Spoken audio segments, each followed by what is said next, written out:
Gujarat express news સાથે હું છું સીમા। વિગતવાર સમાચારોની શરૂઆત કરીએ તો અમદાવાદના નવરંગપુરા વિસ્તારમાં આવેલ કોવિડ-19 સ્ટ્રે હોસ્પિટલમાં ગતરોજ મોડી રાત્રે 3:30 કલાકની આસપાસ એકાએક આગ ભભૂકી ઉઠી હતી।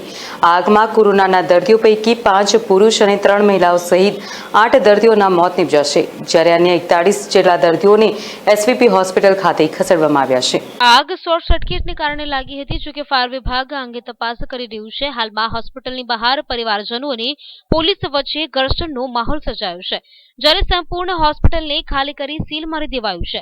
આ હોસ્પિટલને ફાયરનું એનઓસી મળ્યું હતું કે કેમ તે પણ તપાસનો વિષય છે। આરોગ્ય સચિવ જયંતિ રવિ પણ ઘટનાસ્થળે પહોંચ્યા હતા। તેઓએ પણ જણાવ્યું હતું કે સમગ્ર ઘટનાની તટસ્થ તપાસ કરવામાં આવશે અને આ દુર્ઘટના પાછળ કોની બેદરકારી છે તેની પણ તપાસ થશે। મોડી રાત્રે દર્દીના સંપર્કમાં આવેલા 35 ફાયરના જવાનોને સેલ્ફ ક્વોરન્ટાઇન કરાયા।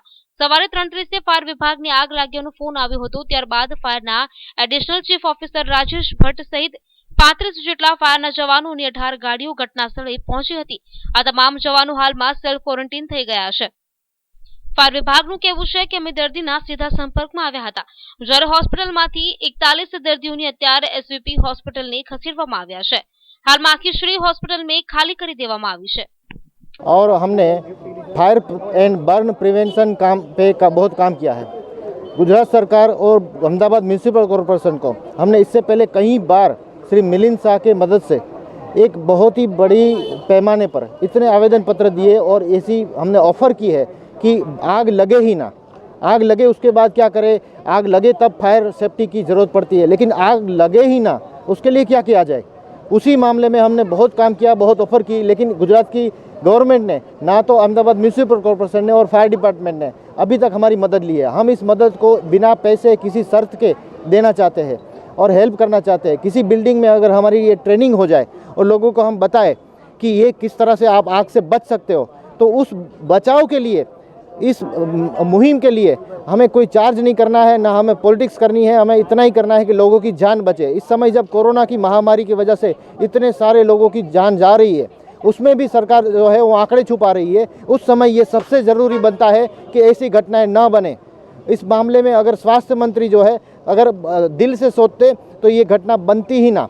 इस मामले में हम ये कर सकते हैं कि जितनी भी बड़ी बड़ी इंस्टीट्यूट्स है, जो एजुकेशनल हो या हॉस्पिटल हो, वहाँ जाकर लोगों को ट्रेन किया जा सके कि जब भी आग लगने की घटना है उसको कैसे निवारा जाए और आग लगे ही ना। इलेक्ट्रॉनिक शॉर्ट सर्किट की वजह से हो या किसी और वजह से, वो वजह कैसे टाला जाए, ये बात पे हम कायम है। और आम आदमी पार्टी गुजरात हम ये मांग करते हैं कि तुरंत इस बात में बड़ा ही एक प्रोग्राम चलना चाहिए और स्वास्थ्य मंत्री गुजरात को तुरंत इस्तीफा देना चाहिए।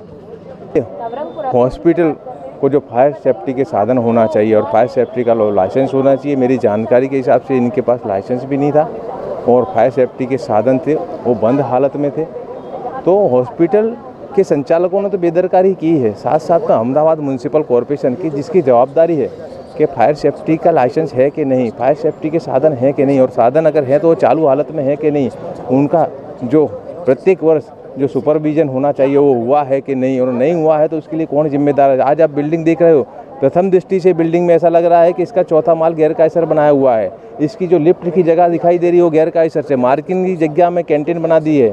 तो यहाँ जब कोविड के लिए हमने एमओई किया तो ये सब क्यों नहीं देखा, और अगर हमने देखा तो दूर करने के प्रयत्न क्यों नहीं किए, क्यों तंत्र ने अपनी जवाबदारी नहीं निभाई। अगर समय से तंत्र अपनी जवाबदारी निभाता तो शायद आज की घटना से हम कितने ही लोगों की जान बचा सकते। लेकिन यहाँ अहमदाबाद म्यूनिसिपल कॉरपोरेशन के सत्ताधीश भारतीय जनता पार्टी के जो शासना में बैठे हुए लोग हैं, उनको शायद अहमदाबाद शहर के लोगों की जीव की चिंता नहीं है, उनकी जान की कोई चिंता नहीं है। उन्हें तो सिर्फ यही है कि भारतीय जनता पार्टी का शासन बना रहे और उनसे जुड़े हुए लोग उनका जो भी व्यवसाय हो करते रहे, उनमें कोई अड़चन रूप ना हो। अगर कोई अधिकारी ईमानदारी पूर्वक उनके सामने कार्रवाई करता है तो उसे दबाने का काम ये भारतीय जनता पार्टी के शासक करते हैं। इसीलिए कोई अधिकारी ईमानदारी से अपनी फर्ज भी नहीं निभा सकता। आज की घटना संपूर्ण रूप से संचालकों की बेदरकारी है, पर साथ साथ तंत्र की भी बेदरकारी, सत्ताधारी पक्ष में बैठे हुए भारतीय जनता पार्टी के लोगों की भी बेदरकारी है। मुख्यमंत्री श्री ने तपास के आदेश दे दिए हैं, तपास कमेटी पर बन गई है, लेकिन उसमें तटस्थ तपास होगी क्यों?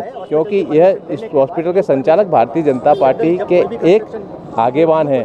हाल में ही वो मुख्यमंत्री श्री की आगेवानी में भारतीय जनता पार्टी में जुड़े हैं, यानी उनकी तपास तटस्थ होगी, जो लोग जिम्मेदार हैं उनके सामने कार्रवाई होगी कि नहीं, यह भी एक शंका का विषय है। लेकिन हम कांग्रेस के एक सैनिक के नाते अहमदाबाद शहर की जनता को, मृतक परिवार को न्याय मिले, इसके लिए अहमदाबाद शहर की सड़कों पे भी निकलेंगे और ज़रूर पड़ेगी तो गांधीनगर का घेराव भी करेंगे, लेकिन मृतक परिवार को हम न्याय दिला के ही रहेंगे।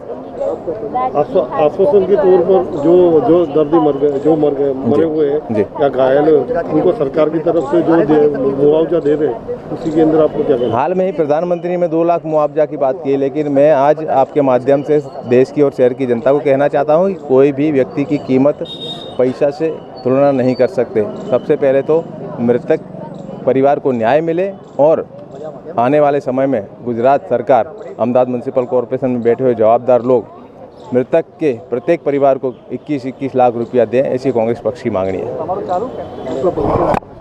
દિનેશ શર્મા, અપોઝિશન। માંગરોળ પંથકમાં વહેલી સવારથી જ ગાજવીજ સાથે વરસાદ વરસ્યો હતો। માંગરોળ શહેરમાં છેલ્લા ઘણા દિવસોથી ગરમી સહન કરતા લોકોને ગરમીથી રાહત મળી હતી। વહેલી સવારથી જ વરસાદ શરૂ થતા 2 કલાકમાં 3.5 ઇંચ કરતા વધુ વરસાદ નોંધાયો હતો। સવારના 6 થી 8 માં 91 મિલીમીટર વરસાદ, હાલ બપોર બાદ પણ ગાજવીજ સાથે ભારે વરસાદ પડ્યો હતો, ત્યારે દિવસમાં પણ રાત્રિ જેવો માહોલ સર્જાયો હતો।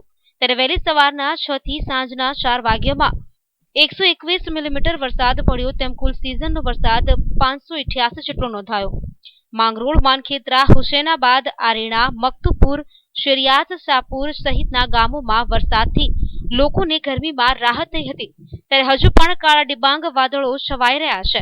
હજુ વરસાદી વાતાવરણ ધરતીપુત્રોમાં ખુશી છવાઈ રહી છે। અયોધ્યામાં શ્રીરામ મંદિરના નિર્માણ અને શિલાન્યાસના ખાતમુહૂર્તના દિવસે પ્રાચી તીર્થમાં પણ સમસ્ત બ્રહ્મ સમાજ દ્વારા શ્રી રામચંદ્ર ભગવાનની પૂજા અર્ચના કરવામાં આવી। આ ઐતિહાસિક ક્ષણની ઉજવણી થઈ રહી છે અને માનનીય શ્રી વડાપ્રધાન નરેન્દ્રભાઈ મોદીની ઉપસ્થિતિમાં અયોધ્યામાં પણ ભવ્યાતિ ભવ્ય રામ મંદિરના થનારા ભૂમિપૂજનની 500 વર્ષ બાદ શ્રીરામ જન્મભૂમિ એવી અયોધ્યા ખાતે શ્રી રામ મંદિરનું નિર્માણ થઈ રહ્યું છે। ત્યારે ગીર સોમનાથ જિલ્લાના યાત્રાધામ પ્રાચી તીર્થમાં પણ સમસ્ત બ્રહ્મ સમાજ દ્વારા શ્રી રામચંદ્ર ભગવાનની પૂજા અર્ચના કરવામાં આવી।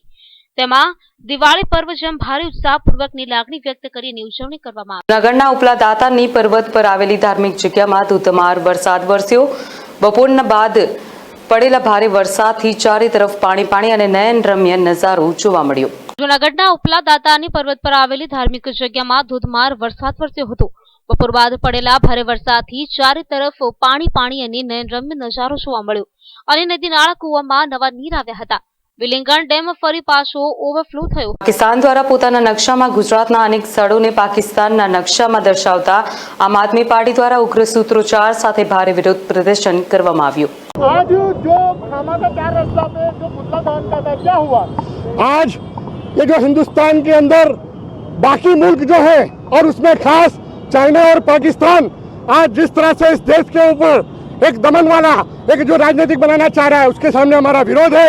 और सबसे बड़ी बात यह है कि आज गुजरात के अंदर जब जिस तरीके से आज ये पाकिस्तान ने कृत्य किया है, ये बहुत निंदनीय है।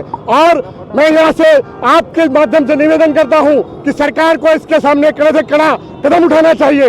आज आप देख रहे हैं कि नेपाल की बात हो, चाहे चाइना की बात हो, चाहे पाकिस्तान की बात हो, आज कहीं ना कहीं हम इनको जवाब नहीं दे पा रहे हैं, जिसके कारण ये लोग आज हमारे ऊपर चढ़ बैठने की बात करते हैं।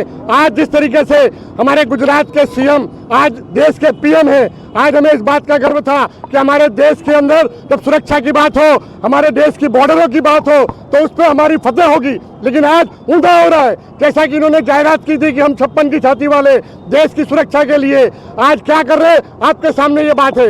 आज जब ऐसा कार्य हो रहा है और इसको आज ऐसे कार्य करने पर भी हम लोग पाकिस्तान का विरोध कर रहे हैं और पुलिस के द्वारा हम पर दमन किया जाए, हमारी अटकायती किया जाए, तो समझने की बात है कि आज यहाँ की जो सरकार है ये क्या पाकिस्तान के फेवर में है या पाकिस्तान के विरोध में है। आज ये जो कृत्य हो रहा है इसका हम लोग आम आदमी पार्टी पूरे गुजरात में इसका विरोध करते हैं। आप लोग क्या प्रोग्राम करने वाले थे, खास और पुतला जलाने वाले थे, नहीं करने की? आज पुतला जलाकर हम आम आदमी पार्टी के तमाम साथी देश में अपना एक मोहब्बत और पाकिस्तान के सामने अपना विरोध जाहिर करना चाहते थे। आज दुख की बात है कि आज हिंदुस्तान में हम हिंदुस्तान के नागरिक हैं और हमें अपना विरोध प्रदर्शन करने का भी हक नहीं है। इस बात का हमें भी बहुत अफसोस हो रहा है। आज जो समय है, पूरे देशवासियों से मैं विनती करता हूं कि आज ये जो बाकी मुल्क हम पर जो हैवी होना चाह रहे हैं, इनके सामने हमें लड़ना होगा और चाहे कितनी बार भी हमारी धरपकड़ हो, हम ये लड़ाई चालू रखेंगे। और आने वाले दिनों में भी अगर पाकिस्तान ऐसा कोई कृत्य करता है तो हम उसका विरोध करेंगे। पाकिस्तान हाय हाय। હાલના બુલેટિનમાં બસ આટલું જ. વધુ માહિતી અને સમાચાર માટે આપ જોતા રહો ગુજરાત એક્સપ્રેસ ન્યૂઝ. નમસ્કાર.